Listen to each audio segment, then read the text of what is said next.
একটু তোমরা বদমাশি করলে হয়তো আমার একটু তোমাদেরকে আমি যাতে ঠিক করার জন্য হয়তো একটু কারো বকতাম বা কারোর একটু মারতাম। তো যেগুলো করতাম, যা কিছু করতাম, তোমাদের সবকিছু আমি ভালোর জন্যই তোমাদের আমি করতাম। আমি প্রভুর প্রতি আমরা সকলেই নিজের অন্তর থেকে একবার বলি আলহামদুলিল্লাহ। তারপরে সেই মহান মানবের প্রতি যিনি মা আমিনার লাল, মরুর দুলাল, মক্কার বাতি, মদিনার, যিনি হলেন হযরত আবু বকর রাদিয়াল্লাহু তাআলা আনহুর সাথী, যিনি হলেন আব্দুল মুত্তালিবের নাতি, জানার গুণগান করে সারা বৃক্ষ রাজি। এক কথায় যিনি আমাদের পথ প্রদর্শক, যিনি শুয়ে আছেন সুদূরে মদিনায়, সেই নবীর প্রতি আমরা সকলে একবার নিজের অন্তরস্থল থেকে একই কণ্ঠে বলি সাল্লাল্লাহু আলাইহি ওয়াসাল্লাম। আজ এই পবিত্র মজলিসে আমাদের সমস্ত জিম্মেদারগণ এবং তার সাথে সাথে আমার শ্রেণীর ছাত্রছাত্রীরা সকলকেই আমার তরফ থেকে আন্তরিক শুভেচ্ছা ও সালাম। আসসালামু আলাইকুম ওয়া রাহমাতুল্লাহ। দেখো বাবুরা, আমি পবিত্র কালামুল্লাহ শরীফের মধ্যে ছোট্ট আয়াত পড়েছি যে আর রহমান আল্লামাল কুরআন খালাকাল ইনসান। আল্লামাল কুরআন, আল্লাহ তাআলা মানুষকে কুরআন শিক্ষা দিয়েছেন। খালাকাল ইনসান, মানুষকে সৃষ্টি করেছেন। এখন আমাদের প্রশ্ন, সর্বপ্রথম মানুষকে সৃষ্টি হতে হবে, আল্লাহ তাআলা মানুষকে সৃষ্টি করবেন, তারপরেই আমরা কোরআন শিখব। কিন্তু কোরআন কি বলছে? আল্লামাল কুরআন, তিনি প্রথমেই কোরআন শেখার কথা বলছেন, তারপরেই আয়াত এসেছে খালাকাল ইনসান, তিনি মানুষকে সৃষ্টি করেছেন। তাহলে মানুষ সৃষ্টি হলে তারপরে কোরআন শেখা হবে, কিন্তু আয়াত আসছে আগে কোরআন শেখো তারপরে মানুষ সৃষ্টি।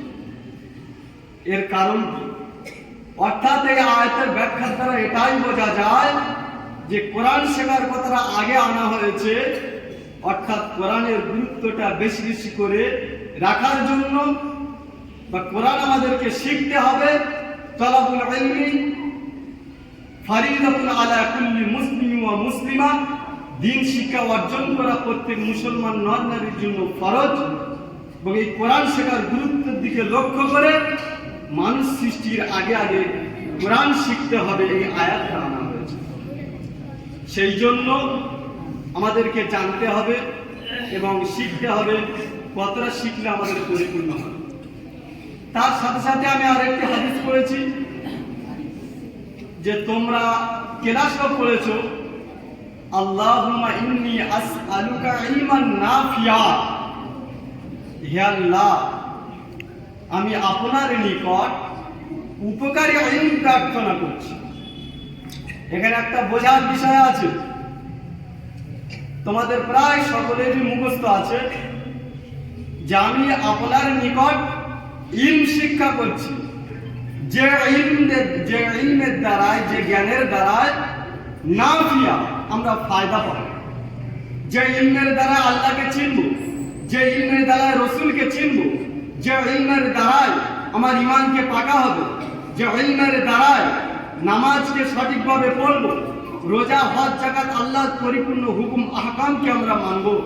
শুধু তাই নয়, যে ইলমান নাফিয়া, হাদিসে এসেছে নাফিয়া, নাফিয়ার এতটা গুরুত্ব যে ইলমের এমন ফায়দামন্দ, এমন উপকারী, যে ইলমের দ্বারায় আমরা একে অপরের মধ্যে আদান প্রদান, তার সাথে ব্যবহার এবং আমাদের চরিত্রবান হয়ে যে আমরা গড়ে উঠব, সেগুলোকে আমাদের শিখতে হবে।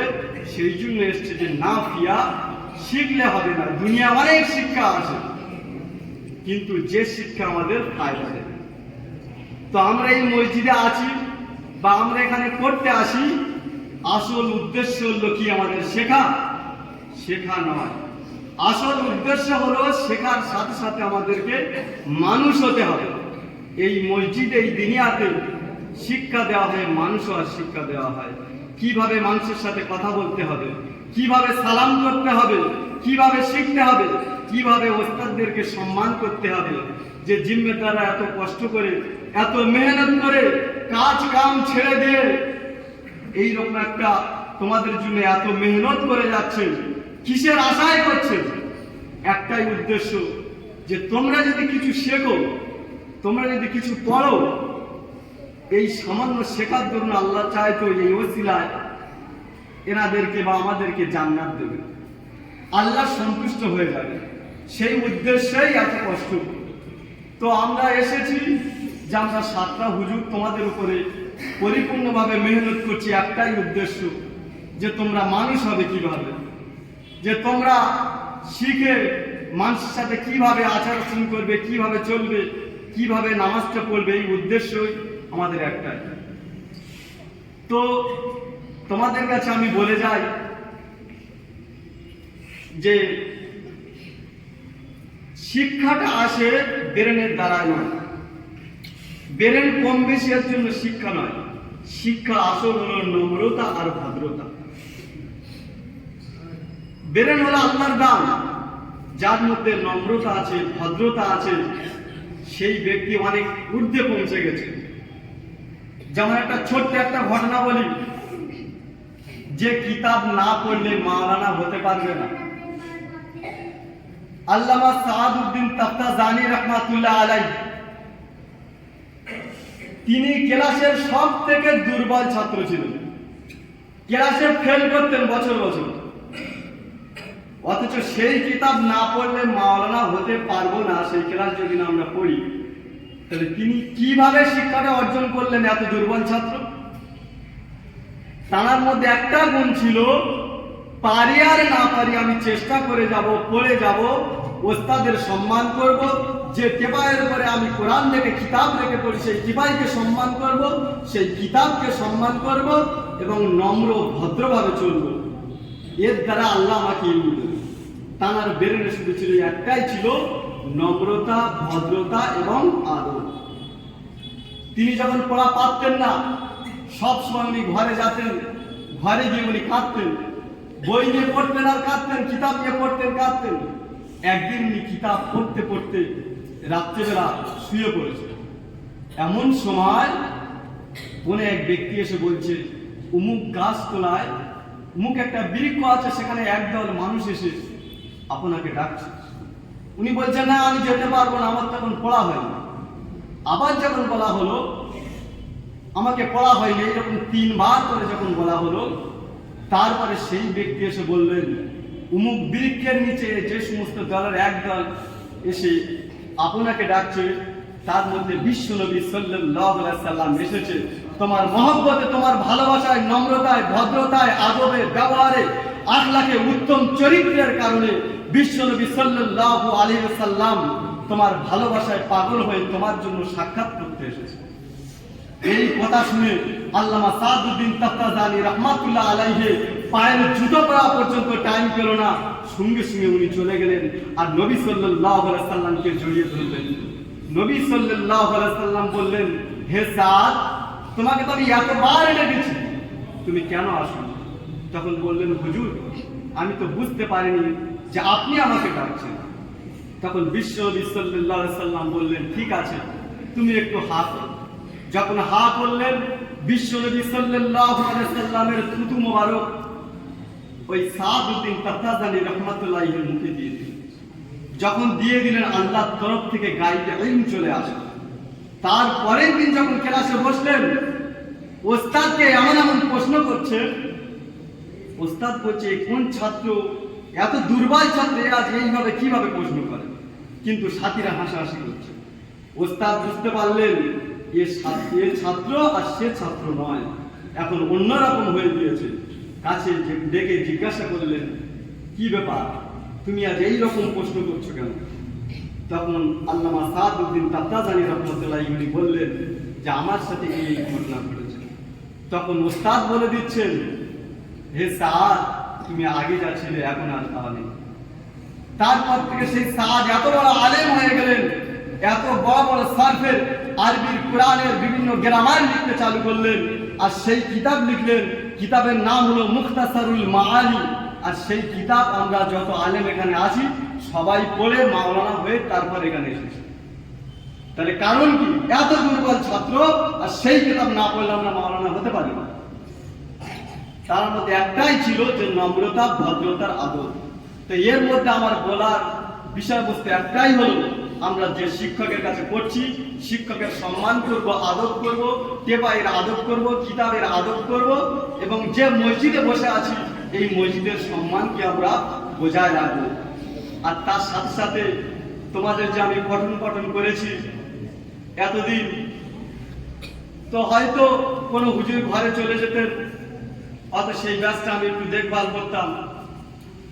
একটু তোমরা বদমাশি করলে হয়তো আমার একটু তোমাদেরকে আমি যাতে ঠিক করার জন্য হয়তো একটু কারো বকতাম বা কারো একটু মারতাম। তো যেগুলো করতাম, যা কিছু করতাম, তোমাদের সবকিছু আমি ভালোর জন্যই তোমাদের আমি করতাম। আমি জানি অনেক ছাত্র পড়াও হয় না, তো বসিয়ে রাখছে। অনেক জিম্মেদার এসে বলছে হুজুর ছেড়ে দেন, টাইম হয়ে গিয়েছে। কিন্তু তা সত্ত্বেও আমি জোর করে তাকে আরো 5 মিনিট বসিয়ে রাখছি। উদ্দেশ্য হলো যে শিখে তারপরে ঘরে যাবে। তো আসল উদ্দেশ্য আমাদের একটাই, যে তোমরা কিভাবে মানুষ হবে, আর তোমরা যা কিছু করবে, তোমরা যা কিছু আমল করবে, এর সওয়াব আমরা দুনিয়াও পাবে এবং রোজ আখিরাতেও আমরা পাবো। এই উদ্দেশ্যেই আমাদের সবকিছু কাজ। তো যাই হোক, কোনো একটা কারণে, বিশেষ একটা সমস্যার কারণে হয়তো আমি আর এখানে থাকতে পারছি না, অন্য এক জায়গায় গিয়ে হয়তো খিদমত করব। তো তোমরা সকলেই আমার জন্য দোয়া করবে, আর তার সাথে সাথে তোমাদের ভালোর জন্য যা কিছু হয়তো একটু বকাবকি করেছি, যদি কারোর মনে আঘাত হয়ে থাকে, আল্লাহর রাস্তে তোমরা আমাকে ক্ষমা করে দেবে। এবং তার সাথে সাথে যে সমস্ত জিম্মেদার ভাইরা আছে, তারা যে কষ্ট করে এত মেহনত করে কাজ করছেন, এ কাজের কোনো তুলনা নেই। যে কাজের দ্বারা পুরো মহল্লাবাসী আজ প্রত্যেক ঘরে ঘরে কোরআনের আলো, প্রত্যেক ঘরে ঘরে প্রত্যেক বাচ্চার মুখে শুধু কালিমা নয়, সহি কালিমা, সহি কোরআন তারা শিখছে। এটা একটা জিম্মেদারের মস্ত বড় অবদান, আর যার দ্বারা আমরা আজ এখানে এসেছি। তো সেই জন্য কাজ করতে গেলে কম বেশি একে অপরের মধ্যে ভুল হবে।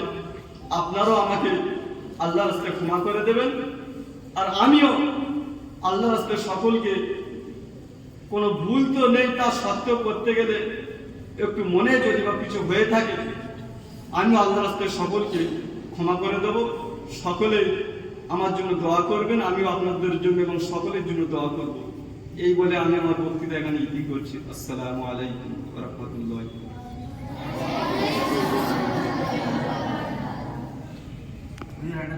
হয় না